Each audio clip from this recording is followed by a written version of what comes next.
오늘도 살아계신 하나님의 말씀의 능력과 은혜가 또 오늘 한 날 또 말씀 가운데 은혜 가운데 우리의 삶을 세워나가는 저와 여러분의 복된 삶이 되어지시기를 좋으신 예수님의 이름으로 간절히 축원드립니다. 고린도 교회에 사도 바울이 고린도전서 15장을 통하여 다시 한번 복음에 관한 말씀을 주고 있습니다.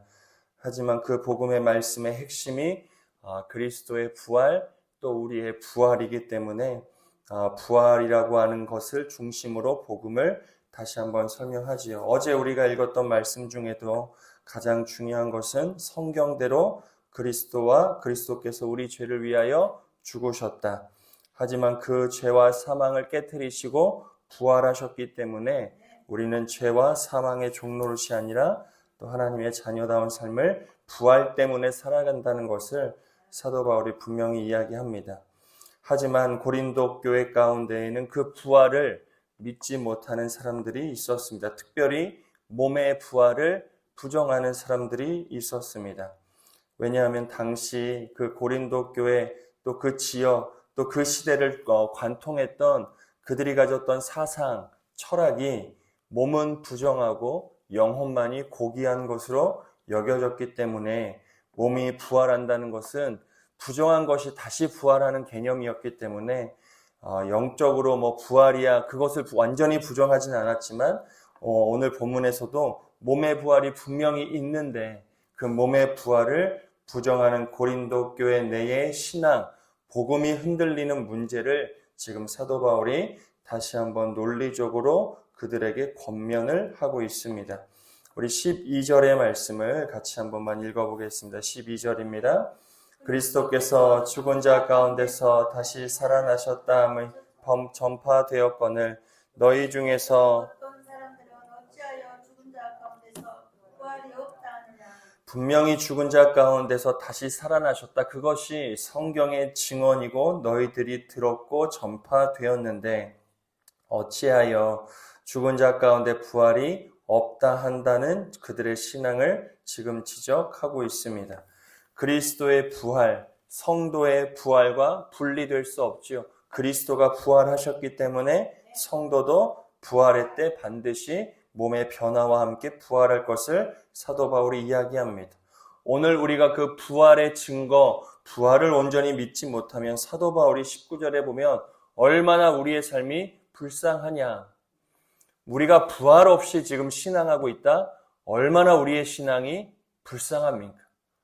부활 없이 신앙한다. 여러분들이 오늘 신앙하는 이유가 어디에 있느냐? 힘들고 어려워도 내가 주의 말씀을 굳게 붙들고 오늘 주의 말씀 앞에 순종하고 매일매일 생명을 주 앞에 드리고 시간과 물질도 주님 앞에 드리며 주의 영광을 위하여 살아가는 이유가 어디에 있느냐? 우리는 이 땅의 삶이 끝이 아님을 아는 자이기 때문이죠. 이 세상의 삶이 끝이 아닙니다. 이 세상의 삶이 끝이 아니라 죽음 이후에 영원한 생명, 영원한 나라가 우리 가운데 예비되어 있고 또 반드시 부활의 때 우리는 신령한 것으로 다시 또 부활할 것이라는 것을 믿기 때문에 오늘의 현실 가운데 내 만족과 내 욕심, 내 감정에 끌려 사는 삶이 아니라 하나님께 붙들려 살아가는 삶을 기꺼이 살아내는 자다. 부활이 없으면 그 신앙을 유지할 힘이 없는 겁니다. 이게 기분 따라 될 수 있는 일입니까? 평생을 믿음을 지킨다? 이게 내 기분과 의지대로 되는 일이 아닙니다. 세상에서야 내 의지와 내 신념을 가지고 어느 정도의 삶을 살아갈 수 있지만 죽음의 문제 앞에서는 모두가 다 꼬꾸라지지요. 죽음이라고 하는 것은 블랙홀과 같은 겁니다. 모든 것을 다 죽음이 빨아당깁니다. 죽음 앞에 당당하게 설 수 있는 자 아무도 없지요. 죽음 앞에 돈이 어떤 힘을 발휘할 수 있겠습니까? 세상의 권력이 죽음 앞에 어떤 능력을 발휘할 수 있겠어요? 죽음 앞에 인간관계, 죽음 앞에 세상의 지위가 어떤 능력을 발휘할 수 있느냐?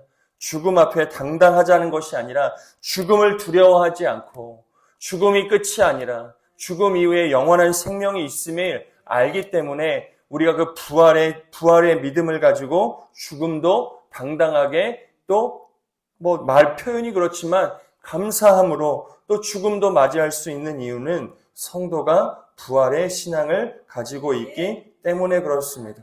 부활 신앙은 죽음을 무서워하거나 두려워하지 말자는 게 두려운 일입니다. 무서운 일이지요. 죽음 앞에 웃음을 띌 수 있는 거 우리가 지금은 그럴 수 있을 거라 얘기하지만 막상 죽음이 임박해 오면 임박해 올수록 인간인 우리는 두려워질 수밖에 없습니다. 그렇게 하지 말자는 것은 아니지만 부활의 신앙을 가진 성도의 삶은 죽음이 끝이 아님을 붙들고 살아갈 수 있다. 죽음이 내 삶을 결코 다 집어삼키는 것이 아니라 죽음 이후에 영원한 생명이 있음을 아는 신앙이 부활의 신앙입니다. 사랑하는 여러분, 저와 여러분에게 이 신앙이 오늘 하루도 온전하게 세워지는 은혜가 있게 되기를 좋으신 예수님의 이름으로 간절히 축원드립니다. 이 부활 신앙이 온전하지 않으면 얼마나 14절에 사도 바울이 이렇게 이야기합니다. 14절을 같이 한번 읽어보겠습니다. 그리스도께서 만일 다시 살아나지 못하셨으면 우리가 전파하는 것도 헛것이요 너희 믿음도 헛것이다. 헛것이라는 것은 내용이 비어있다. 실제 능력이 없다는 거예요. 오늘 우리의 신앙의 능력이 어디로부터 주어지느냐? 죽음을 이기신 주님의 부활로 인하여 우리의 신앙의 능력도 주어지는, 우리가 다시 일어설 수 있는 힘이 어디로부터 오느냐? 여기서 얘기하는 능력은 어떤 신비한 도깨비 방망이의 능력이 아닙니다. 내가 기도하여서 내 기도대로 이루어지는 능력을 이야기하는 게 아닙니다. 우리가 오늘도 절망 가운데 있지만 그 절망을 깨트리고 우리가 다시 소망을 바라볼 수 있는 이유가 어디에 있느냐? 우리가 오늘도 절망과 이 세상이 주는 두려움 가운데 살아가지만 두려움이 내 삶을 집어삼키는 것이 아니라 하늘의 소망을 바라며 오늘도 감사함으로 살아가는 이유가 어디에 있느냐? 그것을 지금 사도 바울이 이야기하는 겁니다. 마지막 때의 사람들은 다 너나 나나 할 것 없이 각자의 소견에 오른 대로 살아가는 거 당연하죠. 죽음이 임박하면 그렇게 살아갑니다. 못 먹었던 것도 먹어보고 하고 싶었던 것도 해보고 안 가봤던 것도 가보고 마지막에 여생의 삶을 오늘 여러분들 5시간, 10시간이 주어졌다고 하면 무엇을 하겠는가?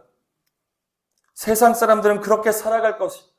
세상 사람들은 그렇게 자신의 감정과 이기심에 이끌려 살아갈 수밖에 없죠. 부활을 알지 못하면 그것이 전부라고 여기며 살아갑니다. 하지만 부활을 온전히 믿는 신앙은 우리가 오늘 진짜 붙들어야 할 하나님의 은혜와 믿음을 붙들어 살아가는 사람이라는 것을 오늘 사도 바울이 다시 한번 우리에게 이야기하지요. 우리가 다시 소망을 바라고 우리의 믿음의 눈이 하나님을 바랄 수 있는 것, 부활의 주님께서 부활하여 우리에게 산 소망이 되어 주셨기 때문이다. 이것이 진짜 성도의 능력이에요. 기도하여 돈을 많이 버는 거 아니에요. 내 몸이 무조건 병에 걸리지 않고 건강해지는 것이 성도의 능력의 증거가 아니에요. 그래서 나약해진 성도들, 때때로 아픔이 있는 성도들이 그런 죄책을 가질 때가 있어요. 내가 뭘 잘못했나? 아니요. 아플 수 있는 겁니다. 어떻게 성도가 안 아프고 평생을 살아가겠습니까? 그게 능력이 아니에요. 하지만 내 몸이 좀 아프더라도 내가 원치 않았던 질병에 걸린다 하더라도 그것이 내 삶을 지배하게 내버려 두는 것이 아니라 연약한 육신도 치료하실 하나님을 바라보게 만드는 이 과정, 그렇게 만드는 능력, 그것이 어디에 있느냐? 그것이 부활의 신앙을 통하여 주어질 수 있다는 거예요. 죽음을 이기신 주님, 죽음 가운데 부활하신 주님이 우리의 소망이시기 때문에 질병 자체가 우리의 삶의 문제가 아니라 질병을 이기게 하실 하나님을 바라보게 만드는 그것이 성도의 삶의 진짜 능력이에요. 사랑하는 여러분, 이 능력을 가지고 살아가는 저와 여러분 되어지시기를 좋으신 예수님의 이름으로 간절히 축원드립니다. 있던 재물이 사라지면 다 죽을 것 같아요. 다 죽을 것 같아요. 여러분들에게 하면 아니라고 하시겠지만 우리의 실제 삶이 그렇습니다. 있던 돈이 없다고 생각해 보세요. 매일매일 그래도 적은 돈이지만 고정적으로 내게 수입이 있었는데 그 수입이 끊어진다고 생각해 보세요. 살 수 있으세요? 매일매일 여러분들이 누렸던 은혜들이 있는데 그것이 한순간에 사라져요. 여러분의 눈에 보이는 거처가 사라진다고 생각해 보세요. 살 수 있어요? 근데 부활의 능력은 그것이 우리의 삶을 집어삼키게 내버려두지 않는다는 거예요. 우리가 왜 절망합니까? 우리가 왜 주저앉아 낙심하는 겁니까?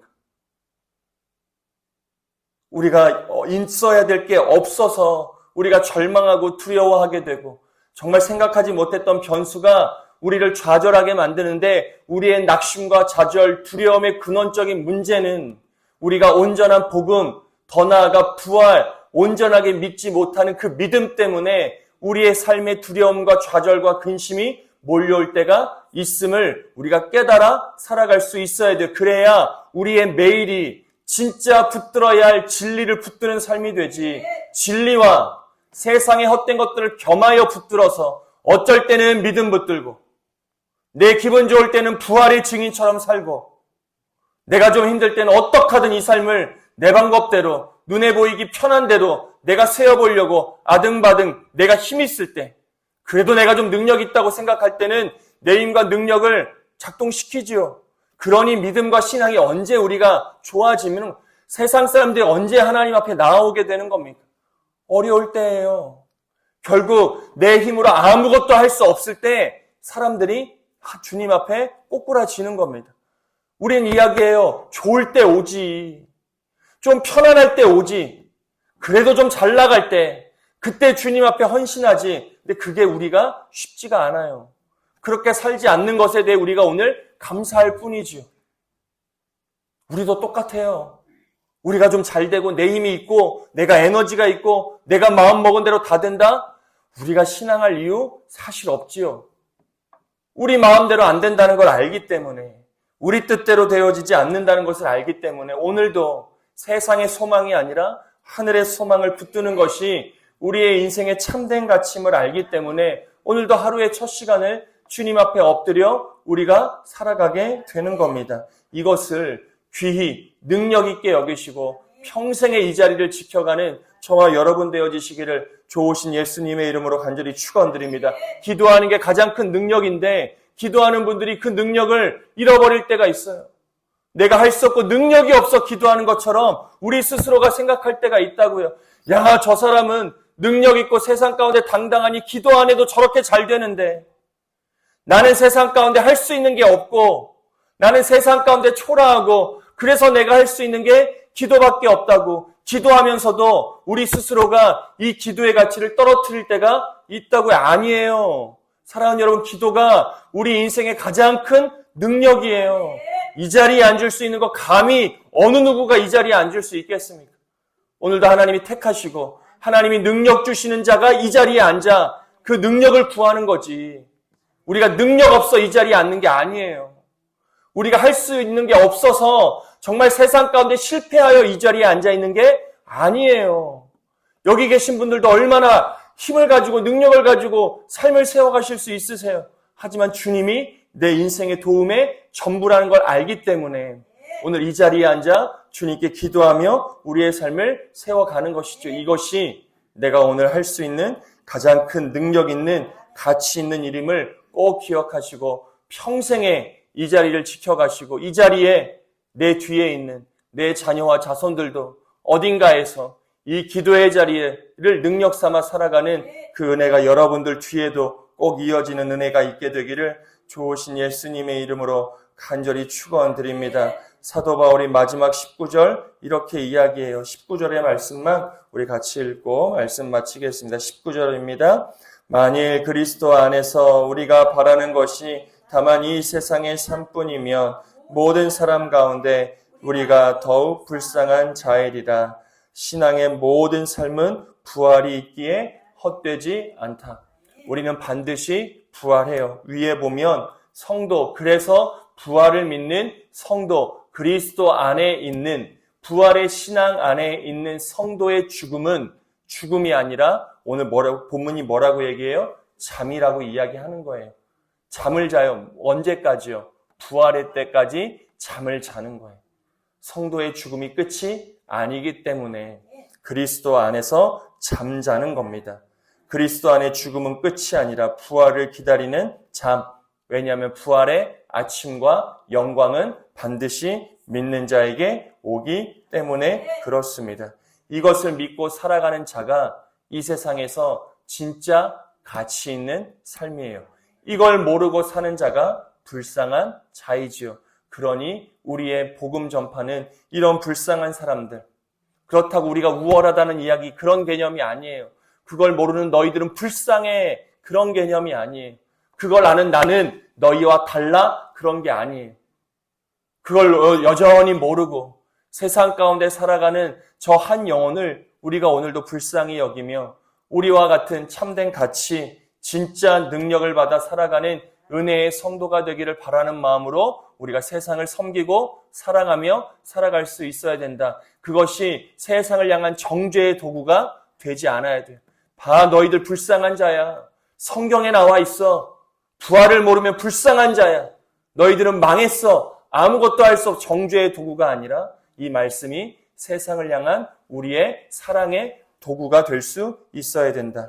사랑하는 여러분, 오늘도 부활 신앙 가운데 여러분들의 삶을 세워가는 은혜가 있기를 바랍니다. 눈에 보이는 것, 내가 경험하는 것, 내 삶의 주변의 상황만을 보지 마시고 내 삶을 부활로 이끄시는 오늘 주님을 바라보며 여러분들의 삶의 소망, 여러분들의 삶의 희망, 반드시 부활의 때가 온다는 것을 기억하며 죽음이 끝이 아니라 죽음 뒤에 영원한 생명을 바라보며 오늘 하루도 믿음 가운데 살아가는 그 믿음을 가지고 여러분들의 삶을 거룩한 자리로 만들어가는 은혜가 있게 되기를 좋으신 예수님의 이름으로 간절히 축원드립니다.